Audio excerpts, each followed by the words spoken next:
1 Chronicles 11 to 14. David becomes king over Israel. All Israel came together to David at Hebron and said, "We are your own flesh and blood." In the past, even while Saul was king, you were the one who led Israel on their military campaigns.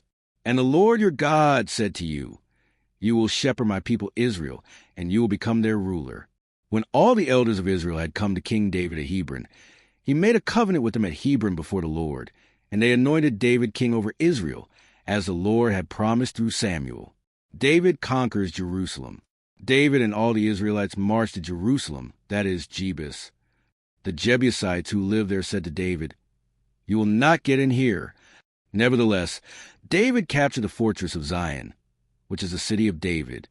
David had said, "Whoever leads the attack on the Jebusites will become commander-in-chief." Joab, son of Zeruiah, went up first, and so he received the command. David then took up residence in the fortress, and so it was called the City of David. He built up the city around it, from the terraces to the surrounding wall, while Joab restored the rest of the city. And David became more and more powerful, because the Lord Almighty was with him. David's mighty warriors. These were the chiefs of David's mighty warriors. They, together with all Israel, gave his kingship strong support to extend it over the whole land, as the Lord had promised. This is a list of David's mighty warriors. Jashabim, a Hakmonite, was chief of the officers. He raised a spear against 300 men, whom he killed in one encounter. Next to him was Eleazar, son of Dodai the Ahohite, one of the 3 mighty warriors. He was with David at Paddamim, when the Philistines gathered there for battle. At a place where there was a field full of barley, the troops fled from Philistines, but they took their stand in the middle of the field. They defended it and struck the Philistines down, and the Lord brought about a great victory. 3 of the 30 chiefs came down to David to the rock at the cave of Adullam, while a band of Philistines was encamped in the valley of Rephaim. At that time David was in the stronghold, and the Philistine garrison was at Bethlehem. David longed for water and said, "Oh, that someone would give me a drink of water from the well near the gate of Bethlehem." So the 3 broke through Philistine lines, drew water from the well near the gate of Bethlehem, and carried it back to David. But he refused to drink it. Instead, he poured it out to the Lord. "God forbid that I should do this," he said. "Should I drink the blood of these men who went at the risk of their lives?" Because they risked their lives to bring it back, David would not drink it. Such were the exploits of the 3 mighty warriors. Abishai, the brother of Joab, was chief of the 3. He raised a spear against 300 men, whom he killed, and so he became as famous as the 3. He was doubly honored above the 3, and became their commander, even though he was not included among them. Benaiah, son of Jehoiada, a valiant fighter from Kabzeel, performed great exploits. He struck down Moab's 2 mightiest warriors. He also went down into a pit on a snowy day and killed a lion, and he struck down an Egyptian who was 5 cubits tall. Although the Egyptian had a spear like a weaver's rod in his hand, Benaiah went against him with a club. He snatched the spear from the Egyptian's hand and killed him with his own spear. Such were the exploits of Benaiah, son of Jehoiada. He too was as famous as the 3 mighty warriors. He was held in greater honor than any of the 30, but he was not included among the 3. And David put him in charge of his bodyguard. The mighty warriors were Asahel, the brother of Joab, Elhanan, son of Dodo, from Bethlehem, Shammoth the Hararite, Helez the Pelonite, Ira, son of Ikesh from Tekoa, Abiezer from Anathoth, Sibbecai the Hushathite, Eli the Ahohite, Marai the Netophathite, Heled, son of Baanah the Netophathite, Ithai, son of Ribai from Gibeah in Benjamin, Benaiah the Pirathonite, Hurai from the ravines of Gash, Abel the Arbathite, Asmaveth the Baharamite, Eliabah the Shalbanite, the sons of Hashem the Gizonite, Jonathan, son of Shaji the Hararite, Ahiam, son of Sachar the Hararite, Eliphel, son of Er, Hefer the Mecherathite, Ahijah the Pelonite, Hezro the Carmelite, Nari, son of Ezbai, Joel, the brother of Nathan, Mibhar, son of Hagri, Zelek the Ammonite, Naharai the Berethite, the armor-bearer of Joab, son of Zeruiah, Ira the Ithrite, Gareb the Ithrite, Uriah the Hittite, Zabad, son of Aleh, Adinah, son of Shiza the Rubnite, who was chief of the Reubenites, and the 30 with him, Hanan son of Makkah, Joshaphat the Mithnite, Uzziah the Ashtorethite, Shammah and Jeiel the sons of Hotham the Arorite, Jediel son of Shimri, his brother Joah the Tizite, Eliel the Moabite, Jeribai and Joshaviah the sons of Elnam, Ithma the Moabite, Eliel, Obed and Jazel the Mezabite. Warriors joined David. These were the men who came to David at Ziklag, while he was banished from the presence of Saul son of Kish. They were among the warriors who helped him in battle. They were armed with bows and were able to shoot arrows or to sling stones right-handed or left-handed.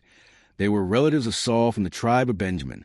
Ahiezer their chief and Joash the sons of Shammah the Gibeathite, Jezel and Pelet the sons of Asmaveth, Barakah, Jehu the Anathite, and Ishmael the Gibeonite, a mighty warrior among the 30, who was a leader of the 30, Jeremiah, Jahaziel, Johanan, Jozabad the Gittithite, Eludai, Jerimoth, Bealiah, Shemariah and Shephatiah the Heraphite, Elkanah, Ishiah, Azrael, Jozer and Jashabim the Korahites, and Joelah and Zebadiah the sons of Jeram from Geder.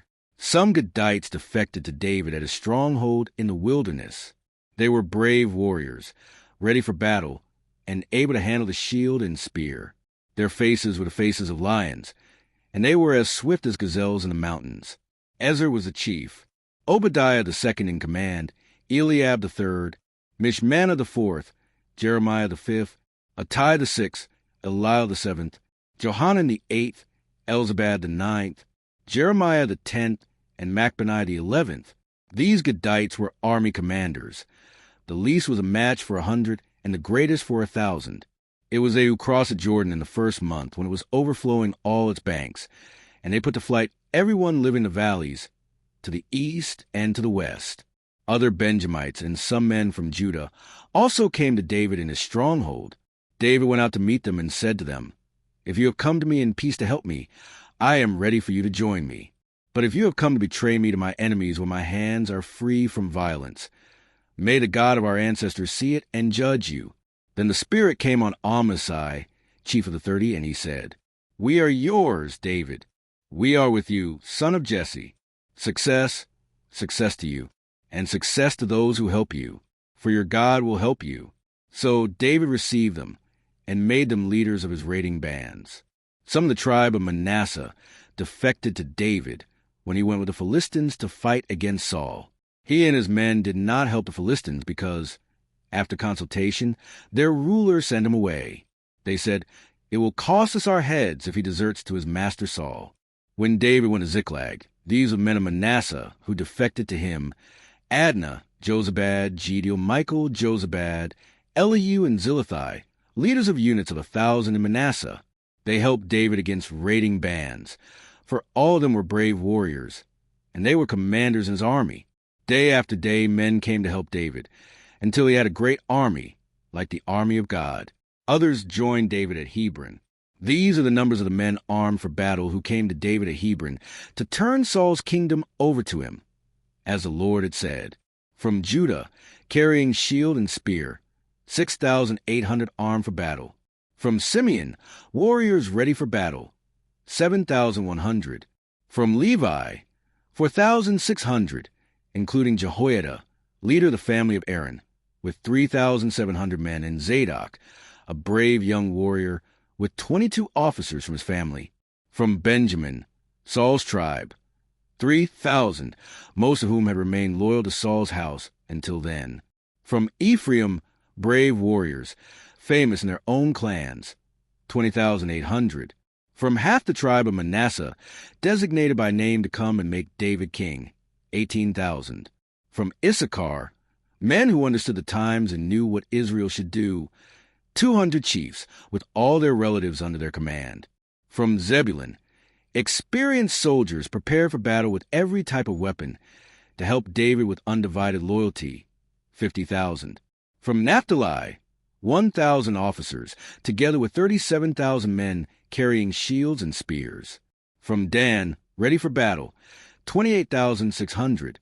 From Asher, experienced soldiers prepared for battle, 40,000. And from east of the Jordan, from Reuben, Gad, and the half-tribe of Manasseh, armed with every type of weapon, 120,000. All these were fighting men who volunteered to serve in the ranks. They came to Hebron fully determined to make David king over all Israel. All the rest of the Israelites were also of one mind to make David king. The men spent 3 days there with David, eating and drinking, for their families had supplied provisions for them. Also, their neighbors from as far away as Issachar, Zebulun, and Naphtali came bringing food on donkeys, camels, mules, and oxen. There were plentiful supplies of flour, fig cakes, raisin cakes, wine, olive oil, cattle, and sheep, for there was joy in Israel. Bringing back the ark, David conferred with each of his officers, the commanders of thousands and commanders of hundreds. He then said to the whole assembly of Israel, "If it seems good to you, and if it is the will of the Lord our God, let us send word far and wide to the rest of our people throughout the territories of Israel, and also to the priests and Levites who are with them in their towns and pasture lands, to come and join us. Let us bring the ark of our God back to us, for we did not inquire of it during the reign of Saul." The whole assembly agreed to do this, because it seemed right to all the people. So David assembled all Israel, from the Shir River in Egypt to Lebo-Hamath, to bring the ark of God from Kiriath-Jearim. David and all Israel went to Baal of Judah, Kiriath-Jearim, to bring up from there the ark of God the Lord, who is enthroned between the cherubim, the ark that is called by the name. They moved the ark of God from Abinadab's house on a new cart, with Uzzah and Ahio guiding it. David and all the Israelites were celebrating with all their might before God, with songs and with harps, lyres, timbrels, cymbals, and trumpets. When they came to the threshing floor Kidon, Uzzah reached out his hand to steady the ark. Because the oxen stumbled, the Lord's anger burned against Uzzah, and he struck him down because he had put his hand on the ark. So he died there before God. Then David was angry because the Lord's wrath had broken out against Uzzah, and to this day that place is called Perez Uzzah. David was afraid of God that day and asked, "How can I ever bring the ark of God to me?" He did not take the ark to be with him in the city of David. Instead, he took it to the house of Obed-Edom the Gittite. The ark of God remained with the family of Obed-Edom in his house for 3 months, and the Lord blessed his household and everything he had. David's house and family. Now Hiram, king of Tyre, sent messengers to David, along with cedar logs, stonemasons, and carpenters to build a palace for him. And David knew that the Lord had established him as king over Israel, and that his kingdom had been highly exalted for the sake of his people Israel. In Jerusalem, David took more wives and became the father of more sons and daughters. These are the names of the children born to him there: Shammua, Shobab, Nathan, Solomon, Ibhar, Elishua, Elplet, Noga, Nepheg, Japhia, Elishama, Biliada, and Eliphalet. David defeats the Philistines. When the Philistines heard that David had been anointed king over all Israel, they went up in full force to search for him. But David heard about it and went out to meet them. Now the Philistines had come and raided the valley of Rephaim. So David inquired of God, "Shall I go and attack the Philistines? Will you deliver them into my hands?" The Lord answered him, "Go, I will deliver them into your hands." So David and his men went up to Baal-perazim, and there he defeated them. He said, "As waters break out, God has broken out against my enemies by my hand." So that place was called Baal-perazim. The Philistines had abandoned their gods there, and David gave orders to burn them in the fire. Once more the Philistines raided the valley. So David inquired of God again, and God answered him, "Do not go directly after them, but circle around them and attack them in front of the poplar trees. As soon as you hear the sound of marching in the tops of the poplar trees, move out to battle, because that will mean God has gone out in front of you to strike the Philistine army." So David did as God commanded him, and they struck down the Philistine army, all the way from Gibeon to Gezer. So David's fame spread throughout every land, and the Lord made all the nations fear him,